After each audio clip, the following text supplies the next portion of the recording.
Sliding through this world, you have long become a puppet in the hands of fate. And at this moment, they will offer you the sweet lie of destiny, as if it has already been fulfilled and you are merely its victim. But what if this lie is nothing more than the whisper of the weak, trying to keep you in chains?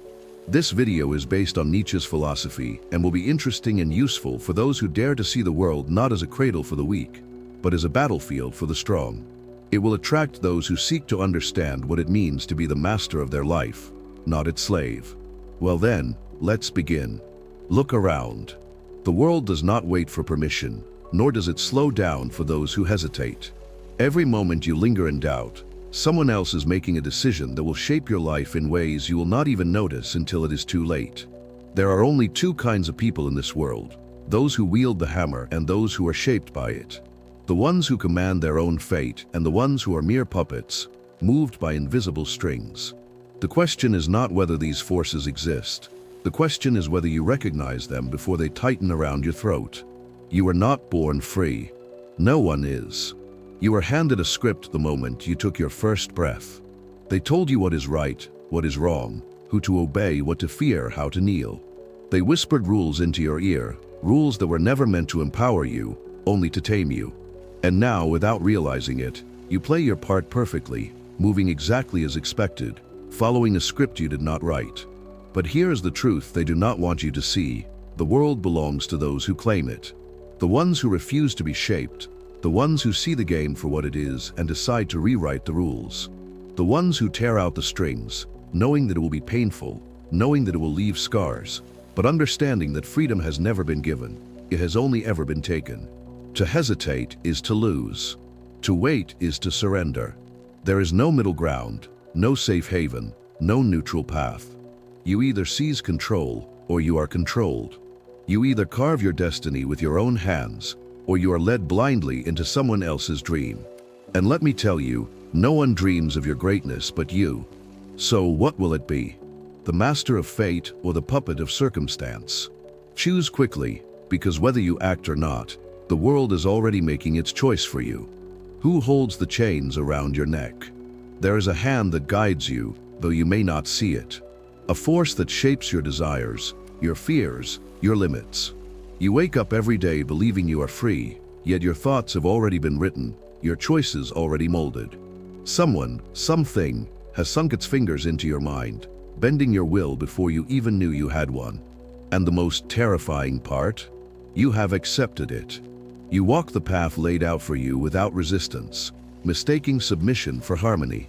You obey traditions that no longer serve you, respect authorities that have never earned it, chase goals that were planted in your head by those who need you weak, obedient, predictable. And every time you feel the sharp sting of your own insignificance, you look for comfort instead of answers. You silence the voice inside that screams against the walls of your cage because the truth is unbearable. The chains around your neck are locked from the inside. The world has always belonged to those who dare to take it. Those who question, who tear apart the illusion spun around them, who refuse to be cattle grazing in a field they do not own. But rebellion is not comfortable. Breaking free demands more than anger, it demands destruction. The destruction of old beliefs, of blind loyalties, of the quiet, cowardly part of you that whispers, stay where it's safe. Safe? Safe is just another word for powerless. If you do not take control of your life, someone else will, and they will not ask for your permission. They never have. They never will. So tell me, no, tell yourself, who is pulling the strings? And when will you finally tear them apart? No one is coming to save you. The world does not care about your suffering. It does not stop for your pain. It does not kneel for your tears. The weak cry out for mercy, but the only answer is silence. This is the brutal truth that most spend their lives avoiding. No savior is coming. No one will reach down and lift you from the pit. No one will fight your battles, bleed in your place, carry your weight. Look around. Do you see the powerful waiting for permission? Do you see the victorious begging for help? No. They take, they build, they conquer. And they do it not because the world is kind to them, but because they understand its nature. Strength is the only language that reality speaks. Power bends fate. Weakness is devoured by it. The lie they have fed you since birth, the poison that keeps you docile, is that if you suffer long enough, if you endure quietly, if you remain good and obedient, someone will come to reward you. But the truth is carved into the bones of history. The weak are used, discarded, forgotten. The world does not reward suffering, it preys on it.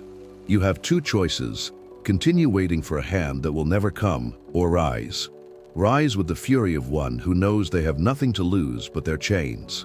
Rise with the clarity of one who has seen through the illusion and has chosen not to be cattle for others to feast upon. The moment you understand this, truly understand it, the weight on your shoulders will shift. Not because it has disappeared, but because you will finally begin carrying it like a warrior, not a victim. You do not need a savior. You need to become your own. Burn the crutches. No one owes you freedom. Blame is the last refuge of the powerless. It is the lullaby of those who would rather sleep through their suffering than wake up and face the horror of their own submission. It is easier to curse the past than to command the present. Easier to point a trembling finger at parents, at society, at fate itself, than to stand naked before the mirror and whisper the only truth that has ever mattered. This is mine. This life. This struggle. This weight. Mine, and mine alone. You have been taught to search for villains, to gather names like stones, to carry your grievances as if they were proof of your righteousness. But what has it given you? Has your suffering lessened because you named its source? Has your rage built anything but walls around your own potential? No. It has only chained you further to the illusion that your pain is someone else's burden to fix. And here is the great deception.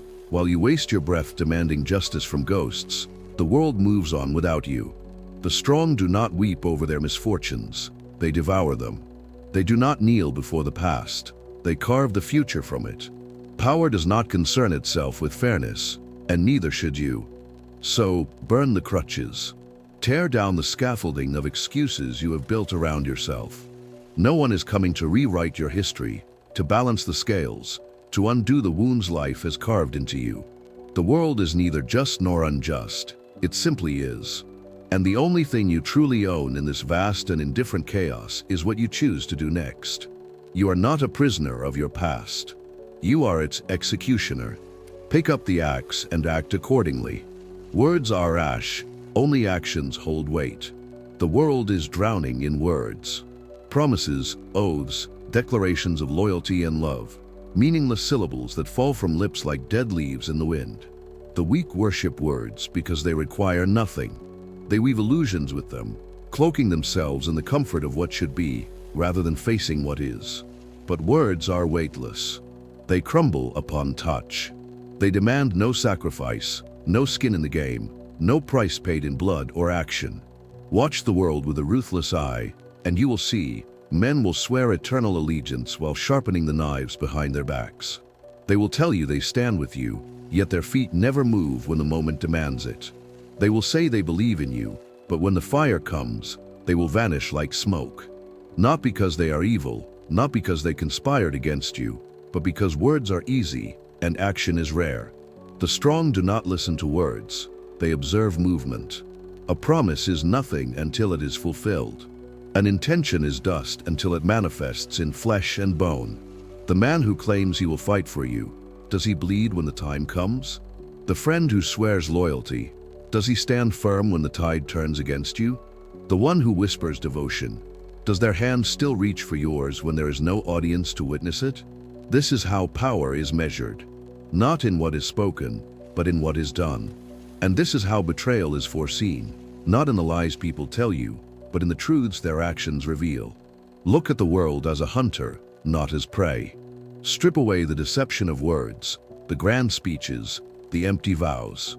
See the raw, unfiltered truth that only action exposes. And once you learn to read this language, you will never be deceived again. Self-pity is poison. Spit it out or let it rot you from within. You have been wounded. Life has not been kind. The world has struck you down, and the pain has carved itself into your bones. And in the dark corners of your mind, a voice whispers, "You deserve better. This is unfair." Rest here for a while, lick your wounds, let the world see your suffering. It is a soft voice, comforting, seductive, a poison disguised as mercy. But here is the truth. No one respects the wounded animal that refuses to rise. No one admires the man who chains himself to his own suffering. You think your pain makes you special? Look around, everyone suffers. But the difference between the strong and the weak is simple. The weak wrap themselves in their wounds and call it identity. The strong rip off the bandages, no matter how much it hurts, and walk forward as if they had never bled. Self-pity is the coward's escape. It allows you to wallow instead of fight, to surrender instead of struggle. It seduces you with the illusion of righteousness, making you believe that your suffering is a reason to stop moving. And so, every time you indulge in it, you sink deeper until one day, you wake up and realize you're not just feeling weak, you are weak. Do you want that? To be a creature that shrinks from the fire instead of walking through it? To be a prisoner of your own sorrow, feeding on your misery like a starving dog gnawing at its own flesh? No. There is only one way out. Kill it. Burn it out of you.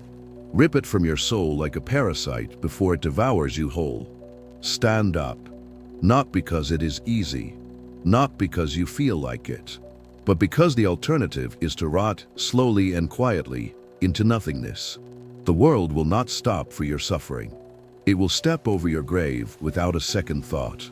And that alone should be enough to make you rise. The body of a warrior. Command the world before you speak a word. Before you utter a single word, before you make a single move, the world has already judged you. It has read the lines of your spine, measured the weight of your stance, assessed the sharpness of your gaze. You think your thoughts define you? No. The body speaks first.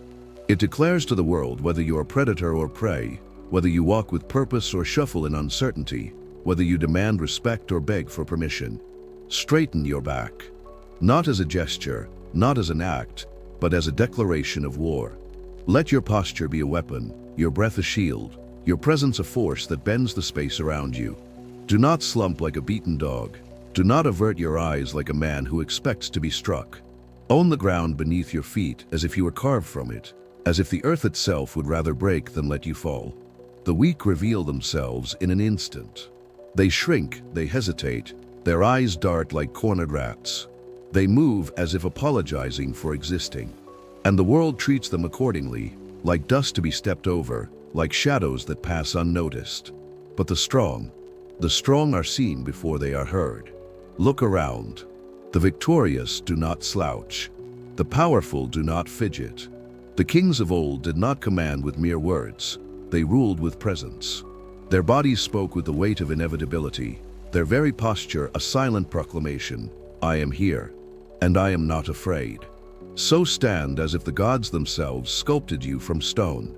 Move as if you have nothing to fear, because the moment you do, the world will believe it.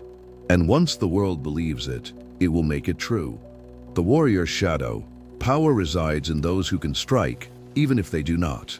A man who cannot fight is not peaceful, he is harmless. And there is no virtue in harmlessness. The world does not respect those who have no teeth, no claws, no will to stand when the moment demands it. Strength is not about violence. It is about the possibility of violence. The knowledge, deep in your bones, that if the wolves come, you will not cower. You will not beg. You will meet them with fire in your eyes and steel in your hands. Even if you never raise a fist, even if you never step into battle, the knowledge that you could changes everything. You move differently. You speak with the quiet authority of someone who does not need to prove himself. You look another man in the eyes and know, without a shadow of a doubt, that if it came to it, you would not break. That alone separates you from the masses, the fearful, the passive, the ones who shrink in the presence of power because they have none of their own. Strength is not just physical, it is mental, spiritual, primal. It is the unspoken force that bends the world to your will. The strong do not look over their shoulders. They do not flinch at shadows. They do not tremble in the presence of those who seek to dominate them. They walk as if the very air around them respects their existence. And that presence, that silent confidence, makes conflict unnecessary. Learn to fight, not because you crave violence, but because a man who knows how to kill does not need to prove himself with blood. The moment you carry the shadow of the warrior within you, the world senses it. And in that presence, the weak falter, the aggressors reconsider, and you, without lifting a finger, already stand victorious. Create your own laws. The price of conformity is your soul.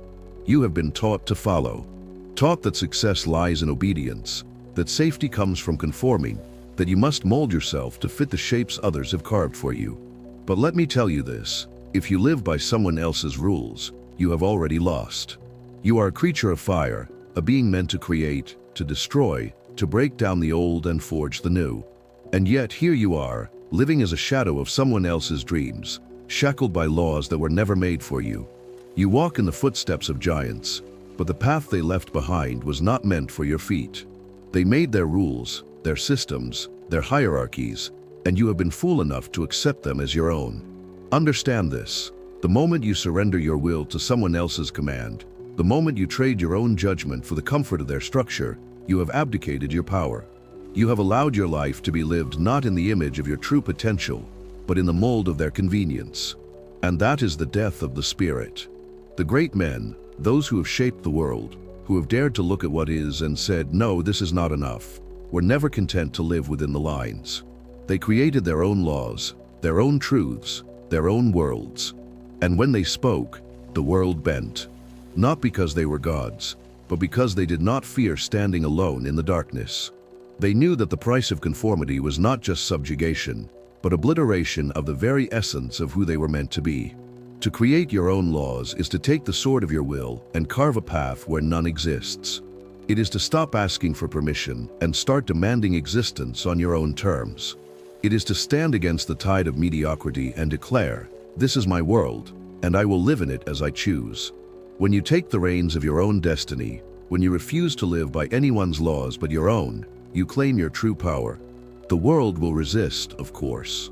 The masses will try to pull you back into the fold, but they are weak. And their rules? They are born from their own fear. Fear of those who refuse to be controlled. So ask yourself, whose life are you living? The answer will either set you free or condemn you to a lifetime of silent defeat. Master money, the price of freedom is paid in wealth. You think that freedom comes from breaking chains? You think that the moment you declare your independence from others, you are free? No. The true chains, the ones that truly bind you, are not visible to the eye. They are invisible, wrapped around your mind, your body, your soul, and they are built from the currency of dependence. You have lived your life on handouts, on the kindness of others, on the illusions of support. But let me make one thing clear, those who are beholden to others are never free. Money is power, not because it makes you buy things or impress others, but because it grants you something far more valuable, the ability to live on your own terms, to chart your own course, to create your own destiny, to wake up every day and know that your survival does not depend on the whims of others. When you are beholden to no one, when your livelihood is your own, you become untouchable, not by the world, but by the shackles of your own fears and insecurities. You cannot be truly free without mastering money, because it is the tool that makes you the master of your own existence. Those who rely on the charity of others, those who beg for scraps, are slaves in disguise. They wear the mask of the victim, and in doing so, they surrender the one thing that makes them human, their ability to create and control. But you are not like them. You are not born to beg. You are born to forge. Forge your own path, forge your own future, and above all, forge your own wealth. The world will not hand it to you. No one will step forward with a silver spoon to feed you. And why should they? The world only respects those who respect themselves enough to build their own empire. The weak will ask for mercy. The strong will ask for opportunity, and then create it. This is the game. And the first rule is simple. If you are not in control of your own finances, you are not in control of your own life. This is where the true battle begins, and every coin, every investment, every ounce of effort you pour into your financial independence is a step towards the greatest prize of all, freedom. Because only when you own your own wealth can you truly own your own life. And when you own your life, you own the world. Stop fearing the opinions of others. Let the cowards bark. Do you hear it? The incessant barking, the whimpering of those who will never rise above the pit of mediocrity they've chosen to dwell in. The critics, the jealous, the small souls who would rather see you broken than to witness you standing tall. Do you fear their voices? Do their words make you doubt your power, your direction, your worth? Why? Why let the words of the weak control you? Why allow the venom of those who would never dare to walk your path to dictate your steps? They are the shadows in the corners of the room, gnawing at your ankles, trying to pull you down into their world of safe, comfortable insignificance. But you are not born for safety. You were born for greatness. And greatness is never achieved by following the murmurs of the masses. The weak will always criticize what they do not understand. They will tear down what they cannot build. They will question, belittle, and mock the very things that make you bold, make you different, make you a force to be reckoned with. But this is the truth. Their opinions are not the currency of your soul. They are nothing more than the clamor of people too afraid to make their own mark in the world. You must learn to let them bark. Their words are the barking of dogs, nothing more. The lion does not respond to the yelps of the pack. He does not turn around to see the shadows. He moves forward with the certainty of his purpose. And so must you. You do not have the luxury of indulging the feeble. Their criticism is but a reflection of their own fear, their own failure. It is the sound of someone too terrified to live their own life, so they devote themselves to ruining the lives of others. The world will always be filled with those who seek to pull you down, to undermine your every action, to tear apart the very fabric of your dreams. But none of this matters. What matters is your will. What matters is that you stand tall, unshaken, undeterred. Let them bark. Let them fester in their own bitterness. They will always be beneath you, because you are the one who dares to climb. And no matter how loudly they scream, you will always be on your way to the summit. Let them yap. Their voices are nothing compared to the roar of a lion. And you are a lion. Seek powerful allies.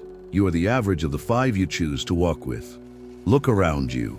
The people you allow into your life, the ones you share your time, your energy, your thoughts with, what are they shaping within you? For better or for worse, you are the sum of the 5 closest people around you. This is not a mere coincidence. It is the law of human nature. We are creatures of influence. We are molded, for good or ill, by the company we keep. Do you surround yourself with those who lift you, who challenge you, who ignite the fire of your ambition? Or do you fill your life with the weak, the complacent, the fearful, those who would rather hold you back than let you soar? Those who have no dream beyond the dull comfort of mediocrity. Their lethargy becomes your lethargy. Their limitations become your limitations. Their fears, your fears. To rise above, you must seek the strongest allies. Seek those who force you to grow, who demand that you become more than you ever imagined. Do not waste time with those who are content to exist, for they will make sure that you exist along with them, shackled by their own mediocrity. You need warriors by your side, not wanderers. The strong will always push you higher. They will challenge your assumptions, question your weaknesses, demand more from you than you thought you were capable of. And in this fire, you will be forged. You will not remain the same. You will become a reflection of those who are pushing you to greatness. And remember this, no matter how far you go, no matter how much you grow, if you do not choose your allies wisely, you will always return to the same starting point. The company you keep will dictate the heights to which you can climb. And so, if you wish to rise to greatness, you must surround yourself with giants. Because, in the end, the only thing that matters is the strength of the tribe you build. You cannot soar with eagles if you spend your time with chickens. So choose wisely, for those who walk with you will either make you or break you. Be ready to go to the end. Victory belongs to those who never surrender. Victory is not for the swift, nor the most brilliant, nor the ones who claim to have the most talent. It is not for those who make grand entrances, for those who boast of their first steps. Victory belongs to those who can withstand the storm, to those who, no matter the obstacle, refuse to lay down, refuse to accept defeat.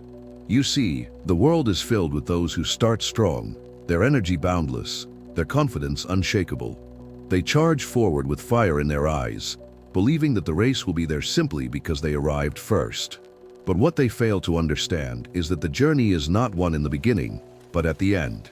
It is the one who endures, the one who stays the course when the storm rages, when the path becomes unbearable, that is the true victor. The road to greatness is not paved with ease.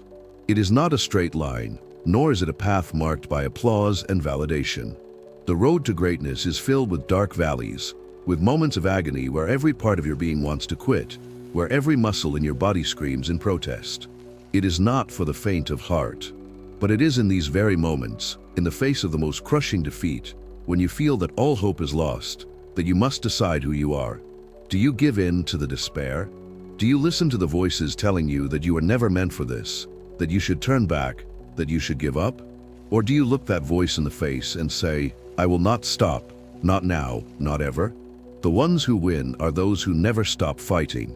The ones who win are those who, when all seems lost, gather whatever strength remains and push forward, one step at a time. This is the lesson the world tries to hide from you. The race is not for the quick, but for the relentless. The true measure of strength is not how fast you run, but how long you can keep running when every ounce of your being screams for you to stop. The true champion is the one who can continue when the rest have given up, who can stand tall when the storm has taken everything else from them. So, be prepared. Be ready to fight, not just for the first few steps, not just for the bursts of energy, but for the long haul. Because in the end, it is not the ones who started first that are remembered. It is the ones who kept going until there was nothing left to give. As you move forward on your path, remember this: your strength, your freedom, your destiny, it's all in your hands. Never settle, never surrender, and never let the world define you. The power to shape your life is yours. So go, stand tall, and make your mark.